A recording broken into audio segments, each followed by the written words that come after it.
Multiple devices එකවර connect කළ හැකි internet like a boss. SLT Mobitel Fiber. Multiple devices එකවර connect කළ හැකි internet like a boss. SLT Mobitel Fiber.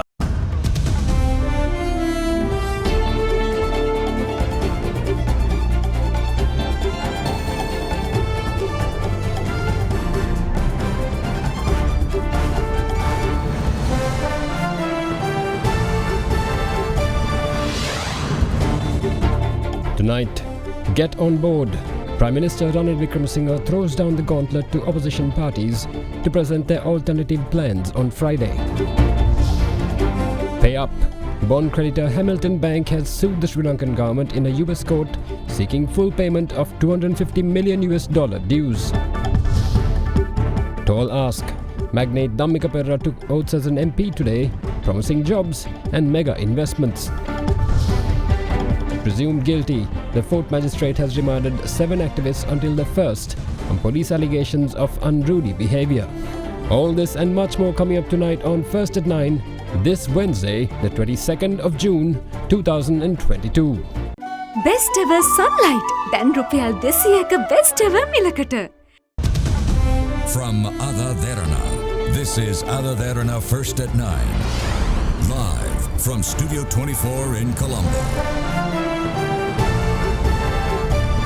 And a warm welcome joining us tonight on First at 9, AdaDerana 24. I'm Indivari Amwatha. And in your top story, Prime Minister Ranil Wickremesinghe today challenged the opposition Samagi Jana Balawega and the National People's Power to quit their boycott of Parliament and present their alternative plans for economic recovery. He urged the parties to put aside politics and to join in efforts to bring about solutions to the country's crisis through an all-party system. He also called on the two parties to inform Parliament and the people of their stance on the IMF talks and the 21st Amendment to the Constitution that is to be tabled in Parliament soon. සමගි ජන බලවේගයත් ජාතික ජන බලවේගයත් දැන් පාර්ලිමේන්තුවේ වර්ජන කිරීමේ පොදු ස්ථාවරයකට පැමිණලා තිබෙනවා. IMF එක්ව කටයුතු කළ බව සමගි ජන බලවේගය කලින් ප්‍රකාශ කර තිබුණා. ඒ අය විවෘත ආර්ථිකයට අපිටත් වඩා මටත් වඩා ඉස්සරහින් හිටියා. දැන් ඔවුන්ගේ ස්ථාවරය වෙනස් වෙලාද? IMF සාකච්ඡා ගැන ජාතික ජන බලවේගය එහෙඟත් වෙන්නේ නැද්ද? පාර්ලිමේන්තුව මග හරින්නේ පාර්ලිමේන්තුව වර්ජනය කරන්නේ ඒ නිසාද? 21 වෙනි සංශෝධනයේ නොබෝ දිනකින් පාර්ලිමේන්තුව ඉදිරිපත් කරනවා. මේ පක්ෂ දෙකට 20 වෙනි සංශෝධනය අවශ්‍යද නැද්ද? ස්වාධීන කොමිෂන් සභා අවශ්‍යද නැද්ද? මේ ගැන අපිට කියන්න. ඒකද පාර්ලිමේන්තුව වර්ජනය කරන්නේ? පාර්ලිමේන්තු කමිටු මගින් පක්ෂ විපක්ෂ ભેදයෙන් තොරව සියලු මහජන මන්ත්‍රීන් රාජ්‍ය පාලනයට හවුල් වීමට ඔවුන් එකඟද විරුද්ධද? ඒ පිළිබඳව ඔබේ මත ඉදිරිපත් කිරීමේ අවස්ථාව දැන් සමගි සහ ජාතික ජන බල වේගයට හිමි වී තිබෙනවා. ඇයි එහෙනම් පාර්ලිමේන්තුව මග හරින්නේ? මේදී අප මත අමතක නොකළ වැදගත් කරුණක් තියෙනවා. සමස්ත පාර්ලිමේන්තුව පිළිබඳ ජනතාවගේ පොදු විරෝධතාවයක් එල්ල වෙමින් පවතින අවස්ථාව. මේ එවැනි අවස්ථාවක රටේ අනාගතයට බලපාන ආර්ථික හා දේශපාලන ප්‍රතිසංස්කර ගණනාවක් පාර්ලිමේන්තුවට යෝජනා වී තිබෙනවා. එවැනි මොහොතක රටට සැබෑ ආදරයක් ඇතනම් කළ යුත්තේ ඒ ප්‍රතිසංස්කරණ සඳහා සහාය වීමයි. ඒ ප්‍රතිසංස්කරණ අඩුපාඩුකම් ඇතනම් ඒවා පෙන්වීමයි. ඒ නිසා හුදු සම්ප්‍රදායික දේශපාලනයෙන් මිදී රට වෙනුවෙන් අලුතෙන් සිතන්න කියා මම හැමදෙනෙකුගේ ඉල්ලා සිටිනවා. මේ අරගලයේ තියෙන්නේ මේ රටේ ක්‍රමවේද වෙන සිස්ටම් චේන්ජ්. පරණ දේශපාලනය කරන්න නෙමෙයි, මාධ්‍යයට යන්න නෙමෙයි. පාර්ලිමේන්තුවේ විපක්ෂ කියන්නේ විකල්ප ආණ්ඩුව. විකල්ප ආණ්ඩුව නම් විකල්ප වැඩසටහනක් තියෙන්න ඕනේ. ප්‍රතිපත්ති තියෙන්න ඕනේ. ඒවා ඉදිරිපත් කළා අපිව වාද විවාද කරන්න ඕනේ. මේ විකල්ප යෝජනා තියෙනවා නම් මං කියනවා එයාට පාර්ලිමේන්තුවට එන්න කියලා. මේ ඔක්කොම ඉදිරිපත් කරන්න මම කියනවා සිකුරාදා පාර්ලිමේන්තුව රැස් කරන්න කියලා. සිකුරාදා එන්න ඔබේ විකල්ප මෙහාට දෙන්න. අපි ලෑස්ති සිකුරාදාට එන්න. මේකෙන් පැන යන්න බෑනේ. මේකෙන් ඇවිල්ලා කියන්න මේ අපි අපේ මේක අදහස් මේව. IMF එකට යන්න ඕනද නැද්ද? ජාතික ජන බලවේගය IMF එකට යන්න කියනවද නැද්ද? මෙයා ඉවත් වෙනවද? කොහොමද පෙට්‍රල් හොයලා දෙන්නේ? කොහොමද ඩීසල් හොයලා දෙන්නේ? කොහොමද ආහාර වගා කරන්නේ? මේ ඔක්කොම ඇවිල්ලා රටට කියන්න. එතකොට අපිට සැලැස්මක් නැත්නම් මේගොල්ලෝ සැලැස්මක් තියෙන ජනතාව කියනවා මෙයාට ආණ්ඩුව බාර දෙන්න කියලා. ඒත් හැංගිලා දුවලා කරන්න බෑනේ. හැංගෙනවනේ. බලය දෙනකොටත් දිව්වා. විපක්ෂේ ඉන්නකොටත් දුවනවා. ඉතින් කොහොමද මේක කරන්නේ? කොහොමද ඒගොල්ලෝ රට පාලනය කරන්නේ? මේ මම කනගාටුයි මම පුහුණු කරපු අයට දන්නේ නැහැ කොහොමද බලය ගන්න කියලා. මම අසාර්ථක වුණාද කියලා මම හිතනවා. Now, business magnate Dhammika Pereira took oaths today as a national list parliamentarian of the Sri Lanka Podujana Peramuna. Speaking to media after his maiden parliamentary sessions today, Pereira pledged to use whichever portfolio he is given to create jobs and to bring in significant investment into the country. The Supreme Court refused leave to proceed for several fundamental rights petitions challenging the nomination of business magnate Dhammika Pereira as the replacement for former Finance Minister Basil Rajapaksa's vacant nationalist seat. Delivering the verdict, Justice Priyanth Jayawardena stated yesterday that the ruling was pursuant to the decision of the majority of the bench. Pereira's nomination had earlier been gazetted by the election body on the 10th of June as a Sri Lanka Podujana Peramuna MP. He had also obtained SLPP membership from the party's General Secretary after officially submitting his consent to accept the parliamentary membership. However, with the filing of the fundamental rights petitions, Pereira stated that he would not take oaths until the Supreme Court ruled on the petitions. Accordingly, Pereira took oaths today as a Nationalist MP before Parliamentary Speaker Mahinda Yapa Abewardena. Pereira had earlier stepped down from the board memberships of all his companies ahead of taking oaths. The business tycoon is tipped to take up the newly created Technology and Investment Promotion Portfolio that will have under its purview key investment, telecommunications, broadcast and immigration departments. Pereira spoke to media personnel on his way out of Parliament today.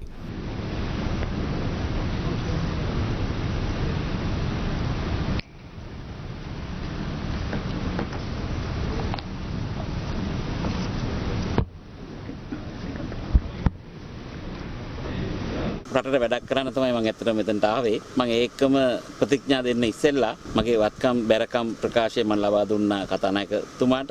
ඒ වගේම මගේ tax clearance certificate එකත් මම කතානායකතුමාට බාර දුන්නා. මම හිතනවා එතනින්ම වෙනසක් සිදු වෙයි කියලා. ඉතින් මම හිතනවා මම ඇත්තට මේ ප්‍රශ්නේ තියෙන හින්දා තමයි මම පාර්ලිමේන්තුවට ආවේ. ඉතින් දැන් ප්‍රශ්නෙට විසඳුම් හොයන එක තමයි මගේ කාර්යභාරය වෙන්නේ. මම හිතනවා මට ඒක කරලා ජය ගන්න පුළුවන් කියලා මේ ප්‍රශ්නේ. මේ වෙනකොට ඔබතුමාට කියලා තියෙනවද මෙන්න මේ අමාත්‍යාංශය තමයි ඔබතුමාට බාර දෙන්නේ කියලා? මම හිතන හොඳ අමාත්‍යාංශයක් බාර දෙයි. ශ්‍රී ලංකාවට ආයෝජන ගේන්න පුළුවන් වේද ඔබතුමාට? ඔව් මේ වගේ වාතාවරණයක් උඩත් මම හිතනවා මට ගේන්න පුළුවන් කියලා. ඉතින් මට ඒ ගැන හොඳ කොන්ෆිඩන්ස් එකක් තියෙනවා. ඒ ටික ගේන්න පුළුවන්. මොකද රස්සාවල් නැති වෙනවා කියන අවස්ථාවක මම ඇත්තටම රස්සාවල් හදන්න තමයි ආවේ. ඔබතුමාට පුළුවන් වේද මේ තරුණ අසහනයෙන් පෙළෙන ජනතාවට සහ මේ තරුණයින්ට මොකක්ද ඔබතුමාට කියන්න පුළුවන්? මෙහෙමයි මගේ ගෙදරත් මේ වගේම තරුණ අය ඉන්නේ. ඉතින් ඒකින්ද මම ඒගොල්ලන්ගේ සිතුම් පැතුම් හොඳට අඳුරනවා. ඉතින් ඒකින්ද මම හිතනවා මට ඒ අභියෝගය තමයි වැඩිම ජය ගන්න පුළුවන් කියලා. Now, Sri Lanka has been sued in the United States by a bondholder after its debt default. Hamilton Reserve Bank Limited, which holds more than $250 million of Sri Lanka's international sovereign bonds due on the 25th of July this year, filed a suit on Tuesday in a New York federal court seeking full payment of principal and interest. In its suit, the bank has alleged preferential treatment by the Sri Lanka government towards local banks to pay their dues despite defaulting on international debt. You referred to the discussions with the IMF staff team that is here, and we are all looking forward to a staff level agreement. I only want to know, in the context of wanting to strengthen parliamentary system, whether you will present to the parliament the staff level agreement before it is signed. We heard early today that there is a bank that has sued Sri Lanka for defaulting on payments to them. From what we have seen in Bloomberg, they are making allegations about the corrupt government, and they mention Rajapaksa family control government, and that some parties are being treated preferentially, meaning that local banks are being paid and that foreign debt is being defaulted. This bank, which says that they over $250 million due to them on the bonds, has sued Sri Lanka. What steps is the government going to take for parties such as this? We know that when you default, they will sue. What are the steps that are being taken to meet these claims? As far as the IMF issue is concerned, firstly the staff, I think the IMF staff is going to meet you all and get your views. In regard to the staff level agreement, that is not presented. I mean, they take it with them and present it to the board. But I can brief this House on what has been discussed. We don't sign it like that. It's a staff level agreement is a part of the process. It's only the board. But we can certainly keep you informed of that. I will look into what you have said about the local banks being, but there is an issue that we are all looking at the local banks, both government and private, because this is one of the biggest problems that we have to face. A protest by the Samagi Jana Balawegaya, led by former MP Hirunika Premachandra, was held this morning outside the residence of Prime Minister Ranil Wickremesinghe. Along with that, several other anti-government protests were also worked off during the day, calling on the President and the Prime Minister to step down. Protest organised by the Samagi Jana Balawegaya under the theme Saving the Country from Ranil Wickremesinghe was held this morning in Colombo 7 in the vicinity of the Prime Minister's private residence. However, the Prime Minister was at the time in Parliament. Due to the demonstration, the police took steps to close 5th lane. During the protest, a tense situation erupted between protesters led by former MP Hirunika Premachandra and the police.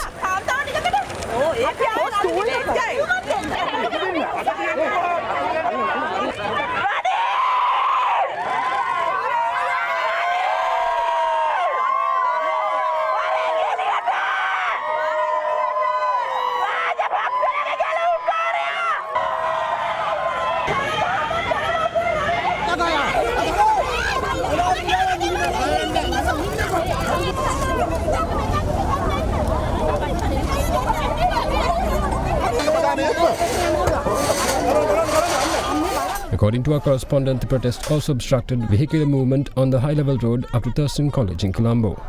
Meanwhile, in the Gampa district, the Jatika Jana Balawegaya organised a protest in Yakla, calling for the establishment of a people-friendly governance.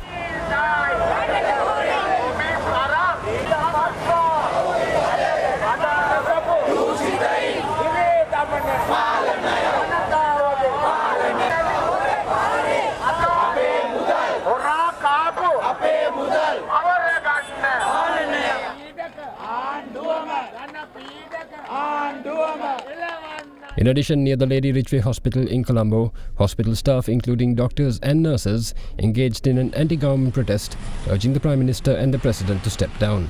They also called for a change in the constitution to benefit the country.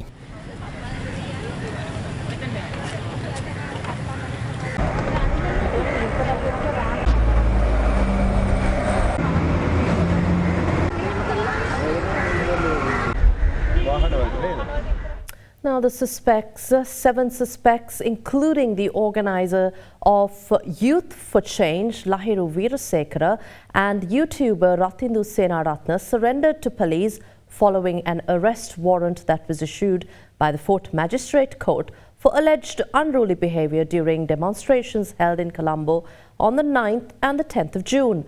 They have been remanded until the 1st of July.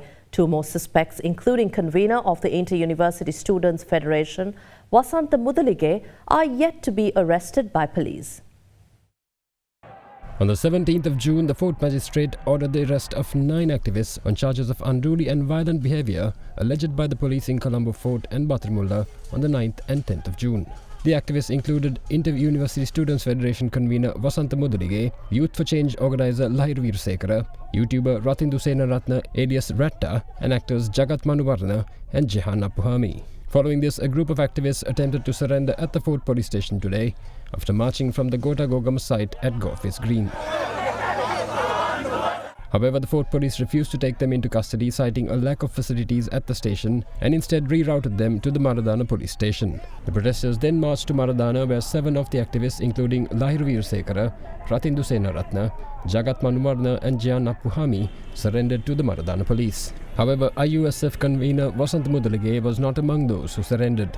Following their arrest, they were produced before the Fort Magistrate. The magistrate then ordered the suspects to be remanded until the 1st of July. How long does the government need to solve the fuel crisis? The Prime Minister speaks in Parliament. Details after this break.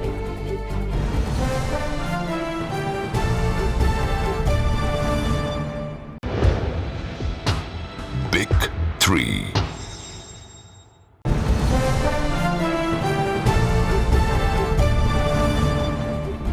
Welcome back to the news. Prime Minister Ranil Wickremesinghe says that steps have been taken to import a stock of 100,000 metric tons of LP gas using World Bank and Treasury funds in a bid to end the gas shortage in the market.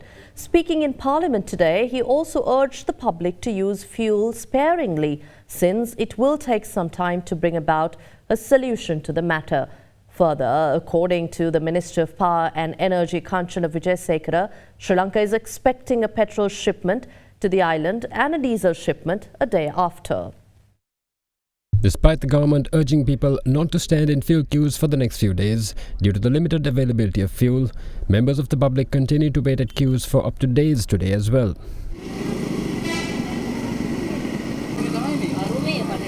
Tensions have been high at fuel stations due to frayed tempers, with an incident reported in the area of Kulupana in Horana. Members of the public protested near the Sipetco filling station in the area, demanding fuel, as they claimed that the fuel station had not received fuel in 6 days. The agitated public then blocked the road and forcibly held a fuel buzzer that was passing the area to deliver fuel to filling stations outside the western province. The police had to intervene and free the bowser. Meanwhile, according to Minister of Power and Energy Kanchana Wijesekara, a petrol shipment is expected to arrive in Sri Lanka tomorrow, while a diesel shipment is expected on Friday. The subject minister also tweeted that $34 million was paid yesterday for a cargo of heavy fuel and furnace oil. The tweet further said that the shipment will be unloaded today and will be used for power generation and industries. What's more, the minister says that they expect to maintain the 2.5-hour power cut as it is until the Norochile power plant, which was taken offline for repairs, is connected back. In the meantime, the All Island Container Transport Owners Federation met with the Minister of Ports, Shipping and Aviation Nimal Siripala de Silva to discuss a mechanism to obtain fuel for containers from the Sri Lanka Ports Authority. විශේෂයෙන් දිනකට ඉන්ධන litre ලක්ෂයක් 1,50,000 අතර වගේ ප්‍රමාණයක් අවශ්‍ය වෙනවා. ඒ ලබා දෙන්න කනිජ තෙල් සංස්ථාවෙන් කැමැත්ත ප්‍රකාශ කරලා තියෙනවා. බාහිර මිනිසුත් එක්ක ගැටිලා මේ ඉන්ධන ටික ලබා ගන්න බෑ. ඒ වුණොත් අපේ ට්‍රක් වලට ගහන්න ගිනි තියන්න පවා උදා වෙන්න පුළුවන් අපිට විතරක් අනිවාර්ය කරොත්. ඒ නිසා අපි පැහැදිලි කරා වරාය අධිකාරියේ ඉන්ධන පිරවුම් මලක් මගින් ලබා දෙන්න කියලා. ඇමතිතුමා උත්සාහ කරා ඒ ලරන්න ඕන කියන තැනට. නමුත් වරාය සභාපතිතුමා අපිත් එක්ක කතා කර ආකාරයට අපිට තේරුණා එතුමාට මේ ප්‍රශ්නේ විසඳන්න අවශ්‍යයි කියන තත්ත්වයක් අපිට පැහැදිලි වුණේ නැහැ. ඒ නිසා අපි මේ පැහැදිලිව අවධාරණය කරනවා. අපි ඉදිරියේදී In other news, Minister of Agriculture Mahinda Amaraveera said yesterday that 85,000 metric tons of urea secured from India under a loan will be arriving in Sri Lanka on the 6th of July. However, he said that in order to complete its distribution by the 15th of July, he has written to the Ministry of Power and Energy requesting 125,000 litres of fuel for distribution purposes. Further, speaking in Parliament today, Prime Minister Ranil Wickremesinghe offered an update on the fuel situation during his special statement. තෙල් සංස්ථාව මේ වෙද්දී dollar මිලියන 700ක් ණයයි. මේ ණයබර නිසා ලෝකයේ කිසිදු ආයතනයක් අපේ තෙල් සංස්ථාවට තෙල් දෙන්න කැමති නෑ. අත්පිට මුදලටවත් තෙල් දෙන්න ඒ අය පස්ස ගහනවා. ඉන්ධන සඳහා මාසයකට ඩොලර් මිලියන 550ක් පමණ අවශ්‍යයි. දැනට අප මුහුණ දෙන ආර්ථික ප්‍රශ්නය මත මේ මුදල මාසිකව සපයා ගැනීම දුෂ්කර කාර්යයක්. ඒ නිසා ඉන්ධන ගැටලුව සම්පූර්ණයෙන්ම විසඳීමට තව ටික කාලයක් ගත වේවි. මේ නිසා ඊටාම අර පරිස්සමෙන් ඉන්ධන With that, on the country's gas situation, Electrogas Lanka continues to be unable to distribute domestic gas cylinders due to the limited amount of stocks. With that being the case, they have deployed limited stocks of industrial cylinders to prioritize essential services. However, in a bid to end the domestic shortage in the market, Prime Minister Ranil Wickremesinghe announced his plans today. ලෝක බැංකුවෙන් ලබා ගන්නා dollar මිලියන 70ක් සහ අපේ dollar මිලියන 20ක් යොදවා gas metric ton ලක්ෂයක් ආනයනය කිරීමට දැනට පියවර ගෙන තිබෙනවා. ඒ ගෑස් තොග ලැබුණු විට ගෑස් සිංගය සම්පූර්ණයෙන්ම තුරන් කරන්නට හැකි වේවි. In the meantime, the Colombo District Court further extended an enjoining order preventing the Ceylon Electricity Board Engineers Union, its office bearers and its members from preventing supply of electricity to the general public until the 6th of July. The enjoining order was issued by the court on the 9th of June, following the trade union action that led to severe power outages across the country that morning. National Freedom Front's leader Wimal Weerawansa accused the government of ignoring readily available assistance from the Russian Federation, stating that it fears losing out on IMF help if it reaches out. Addressing media after the meeting with the representatives of the two independent political parties of the government, he proposed to launch a campaign to force the government to reach out to Russia for a short-term solution to the public issues. The weekly meeting of the 11 independent political parties worked off last evening at the Communist Party headquarters in Colombo. This time around, the meeting was also attended by SLPP parliamentarian Premanand C. Dolawatta. විශේෂයෙන්ම රුසියානු තානාපතිතුමා හමුවීමෙන් පස්සේ අපි අනාවරණය කරගත්තු තොරතුරු අනුව ඒ රටෙන් ලබා ගන්න තියෙන සහයෝගය ලබා ගන්න කිසිම උනන්දුවක් නැතුව කටයුතු කිරීම ගැන වර්තමාන පාලකයන්. ඉතින් ඒ නිසා දැන් අපි පාර්ලිමේන්තුව තුලත් පිටතත් මේ රුසියානු සහයෝගය ලබා ගැනීම සඳහා බලපෑම් කිරීමේ ව්‍යාපාරයක් ආරම්භ කළ යුතුයි කියලා තීරණය කළා. ඇයි මේ රාජ්‍යාන්තර සම්බන්ධකම් මොකද සිද්ධ වෙන්නේ නැත්තේ හේතුව මොකද ඔබතුමා හිතන හැටියට? මේක ඇත්ත කතාව මේගොල්ලෝ බයයි රුසියාවත් එක්ක හරි චීනෙත් එක්ක හරි මොනවා හරි එහෙම උදව්වක් ගන්න ගියොත් IMF ප්‍රෝග්‍රෑම් එක නතර වෙයි කියලා. මුල්‍ය ආරමුදලේ ක්‍රියාවලියේ මේ දැන් පාරේ දුක් විඳින මිනිහට උත්තර ලැබෙන්නේ නැහැ. මිනිසුන්ගේ ආතතිය තව වැඩි වෙන එක විතරයි වෙන්නේ. ඒ නිසා මේ මුල්‍ය ආරමුදලේ මොකක්ද එක වැටෙනකම් බලාගෙන ඉන්නවා. මේ රටට මේ දැන් වහාම ගන්න පුළුවන් උදව් ටික නොගෙන සර්වපාක්ෂික ආණ්ඩුවක් ඇති වුණොත් විතරයි දැනට උදව් නොකරන බොහෝ රටවල් උදව් කරන්නේ. ජනාධිපතිතුමත් අගමැතිතුමත් මත දෙකක් ඉන්නවා නම් මේ ආණ්ඩුව ගෙනියන්න පුළුවන් ඉදිරියට. ජනාධිපතිතුමත් අගමැතිතුමත් මත දෙක නෑ දැනට කතා යනවා නෑ රනිල් වයින් කරන්න යන්නේ මට පේන හැටියට සජිත් උත්සාහ කරන්නේ සර්වපාක්ෂික ආණ්ඩුව හදාන්න JVP එකත් එක්ක එකතු වෙලා. හැබැයි එයා අගමැති වෙන්න ඕනේ ඒකනේ වෙලත්. ඔබතුමාලා එහෙම සහයෝගය ලබා දෙනවද එහෙම? අපිට සර්වපාක්ෂික ආණ්ඩුව හැදෙනවා නම් ඒකේ ප්‍රතිපත්ති ක්‍රියාමාර්ගයයි විතරයි අපිට ප්‍රධාන වෙන්නේ. රජයේ ගමන් මග ගැන ඔබතුමාගේ සැහැීමකටපත් වෙන්නේ නැද්ද? අපි පත් කරපු ආණ්ඩුවේ ගමන ගැන අපිට සැහැීමකටපත් වෙන්න බෑ. ආණ්ඩුව අසාර්ථකයි. ඒක අසාර්ථක උනේ අපේම තියෙන වැරදි නිසා. විමල් විරවංශ මහතා ප්‍රමුඛ නව සන්දානයක් සූදානම් වෙනවා. ඔබතුමාත් ඒ සන්දානෙට මේ සූදානමක් තිබෙනවා. පැහැදිලිවම නව දේශපාලන ගමනක් ආරම්භ කළ යුතුයි. මේ රටේ වාමාංශික දේශපාලනය නවතනකට ගෙනියන්න ඕනේ. The Parliamentary Committee on Public Enterprises has found that the Ceylon Electricity Board has incurred a loss of over 539 million rupees through an irregular agreement entered into with an Indian company in relation to the purchase of a coal shipment imported to Sri Lanka. The committee found that with the shipment unable to be unloaded due to rough seas, the shipment was sold off to an Indian company. Following this, the supplier, although having been paid, has refused to supply the coal until the CEB makes a further 20 to 30 coal shipment order through it. මේක නැව් සංස්ථාව හරහා තමයි ගෙනල්ලා තියෙන්නේ. ඒතකොට නැව් සංස්ථාව හරහා ගෙනල්ලා වාරකම් නිසා මේක බාන්න බෑ. ඊට පස්සේ මේක බාඩ විදියක් නැතුව තිබුණා. ඒ නිසා ඉන්දියාවේ ටෝරින් කියන සමාගම එකඟ වුණා මේක මිලදී ගන්න යම් ගානකට. ඒතකොට ඒ වෙනුවට එග්‍රී වුණා මේ එග්‍රීමන්ට් එකක් ගැහුවා මේ ටික නැවත මේ වාරකම් ඉවරුණාට පස්සේ ලංකාවට සපයනවායි කියලා. ඒතකොට ඒක එහෙම වුණේ නැහැ. රයිට්. ඒ වෙනුවට ඒ ආයතන ඩිමාන්ඩ් කරනවා අපේ ෂිප්මන්ට් 20ක් ගත්තොත් නැත්නම් 30ක් ගත්තොත් තමයි අපි මේක දෙන්නේ කියලා. මේක දෙන්නම් කියලා. ඒතකොට ඒකේ ප්‍රධානම හේතුව තමයි මේ ගහපු එග්‍රීමන්ට් එක ප්‍රමාණවත් ආකාරයට ආවරණයක් ඇතුව ආබිට්‍රේෂන් යන්න පුළුවන් ආකාරයට ගිහිල්ලා නැහැ. ඒක නිසා නීතිපතිතුමා උපදේශයක් දෙනවා. නීතිපති ළඟට ගියාම මේක නඩු දාන්න ගියොත් එම මේක අපිට වාසිදායක නැහැ. ඒ නිසා මේක නිගෝෂියේට් කරලා බේර ගන්න. මිලියන 539යි 1,92,79ක මුදල සම්පූර්ණ තාම අපිට නොලැබී ගිහිල්ලා තියෙනවා. මේක කවුද වගකියුත් මේ ඇග්‍රීමන්ට් එක නිවැරදිව ඔව් දවල්තුමා මේකේ ලොකු මේ විස්තරයක් තියෙනවා පිටිපස්සේ ඒක විස්තරයක් කියන්නේ ඉතින් ආයි බරපතල හොරකමක් තමයි මෙතන තියෙන්නේ. ඉතින් මම කියන්නේ ඒ නිසා කරුණා කරලා මේක සම්බන්ධයෙන් විධිමත් පරීක්ෂණයක් කරලා මේකට වගකිය යුතු පුද්ගලයන්ගේ මේක එක්ක ආය කරගන්න ඕනේ එක්ක දඬුවමක් දෙන්න ඕනේ. Meanwhile, COPE also questioned the CEB on staff allowances that it has paid out to the tune of billions of rupees. මන්ත්‍රීතුමාලා අවධානයට ගන්න.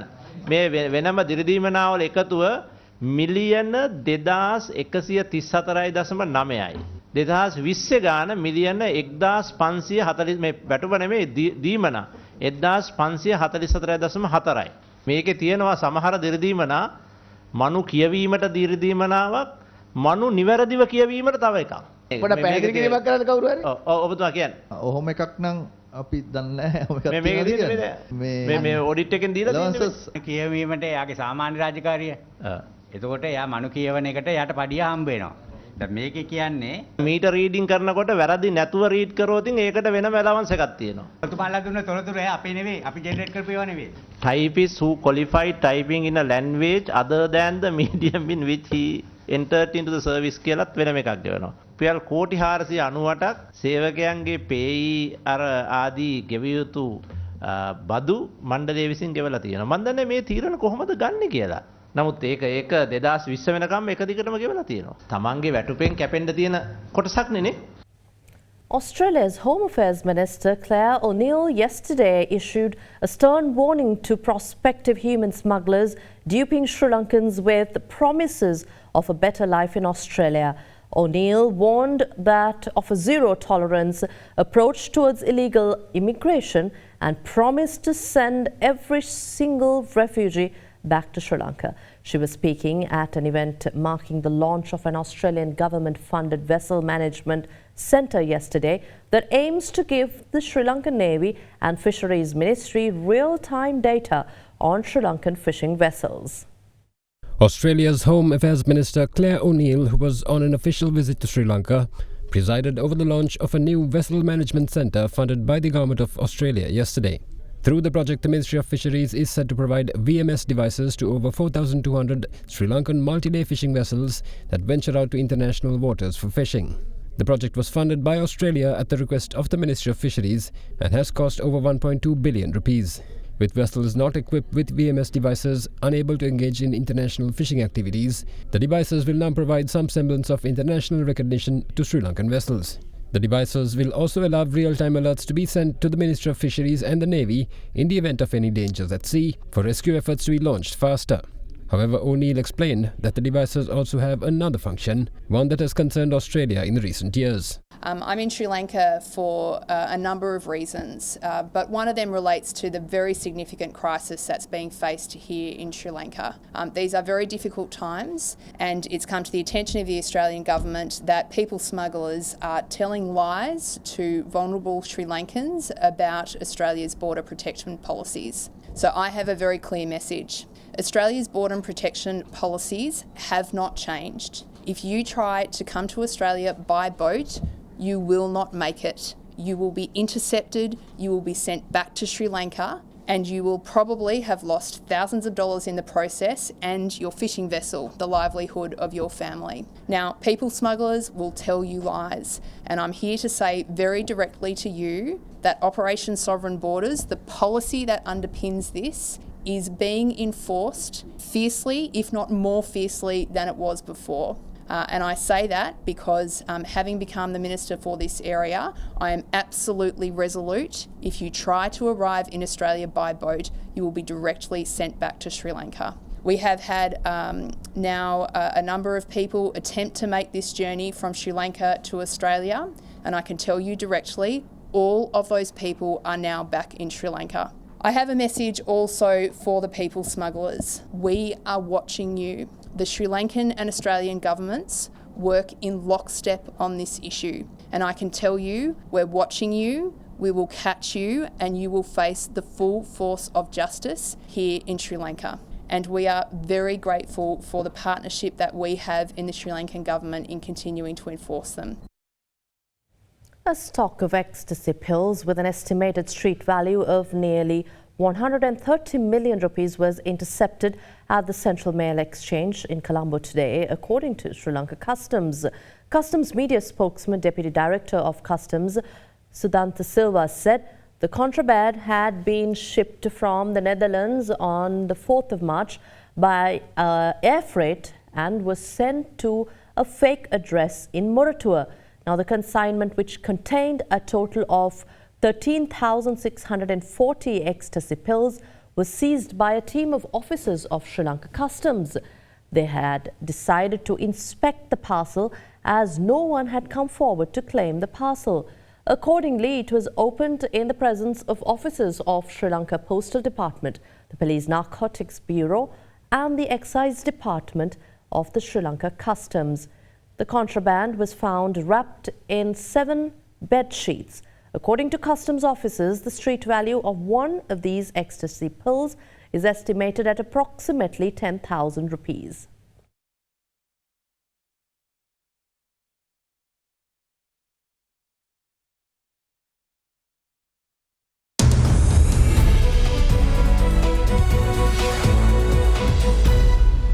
Taking you to business news, Colombo's stocks settled higher for a second straight session today, helped by gains in industrial companies. At the close of trade, the CSE All-Share Price Index was up 0.13% at 7,512 0.15. The S&P SL20 meanwhile rose 0.38% or 9.24 to close trading at 2,409.81. On the oil share price index, the trading volumes rose to 37.5 million shares from 30.9 million shares in the previous session. The equity market turnover was 690.5 million rupees compared with 760 million rupees in the previous session, according to exchange data. Foreign investors were net buyers in the equity market, purchasing 10.9 million rupees worth of shares, while domestic investors were net sellers, offloading 679.8 million rupees worth of shares.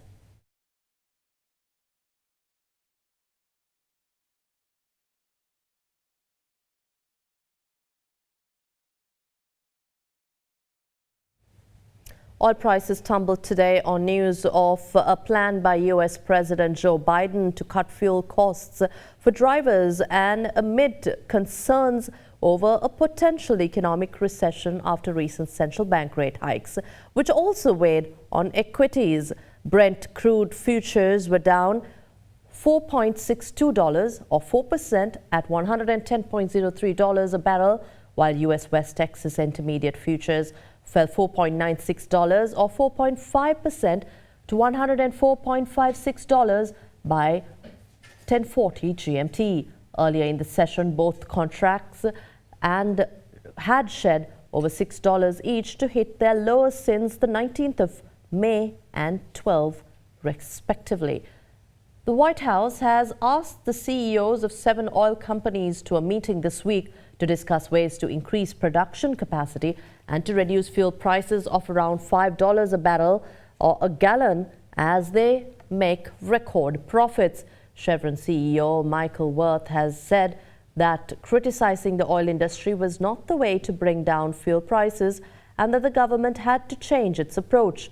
Global supply is still expected to lag demand growth, as flagged by trading giant Vitol and ExxonMobil Co. this week. The $2.4 trillion set to be invested in energy this year, including record spending on renewables, but falls short of plugging a supply gap and tackling climate change, the International Energy Agency said today. And that's all from us tonight. Thank you for watching. Have a pleasant evening. Good night.